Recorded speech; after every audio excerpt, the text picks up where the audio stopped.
আপনার যদি মোহাব্বত থাকে রাস্তায় নেমে কলিজা ফাটাইয়া স্লোগান দেন আমরা মুজিব সৈনিক, দেন না? কথা বলেন।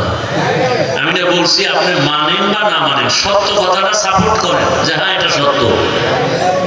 আবার একদল বলে আমরা জিয়ার সৈনিক, আবার একদল স্লোগান দেয় রাস্তায় আমরা এরশাদের সৈনিক।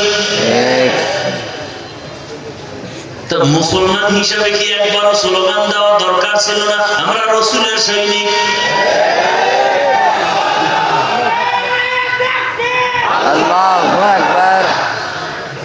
বলা দরকার ছিল না? দেখেন এটি বললেই বলবে আমি মাথা গরম হয়ে যাবে। আচ্ছা, যারা মুজিব সৈনিক বলে স্লোগান দেয় বা জিয়ার সৈনিক বলে স্লোগান দেয়, আমার জানা মতে আমাদের দেশের কোন আলেম তাদেরকে কাফের বলে নাই, বলছে? গালিও দেয় নাই?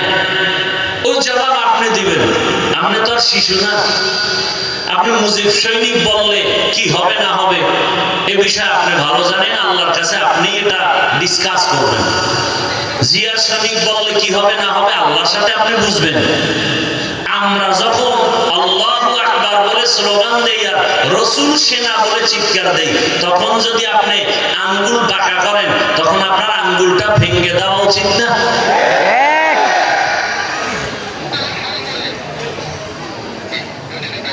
কিন্তু আপনারা পারেন না। পারেন না কেন? হয়েছে ভোটের আগে খাইছেন কি? যে স্বামী শ্বশুর বাড়ির থেকে যৌতুক খায় ও আজীবন বউয়ের গোলামি করতে হয় না?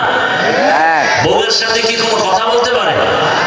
ঠিক এই নেতারও টাকা পয়সা যারা ভোটের আগের রাত্রে খায়, এরা কোনোদিন এদের বিরুদ্ধে বলতে পারবে না? পারবে না। আর যারা টাকায় বিক্রি হয় নাই, এরা হুঙ্কার দিয়া বলছে টাকায় আমাদের কিনা যায় না।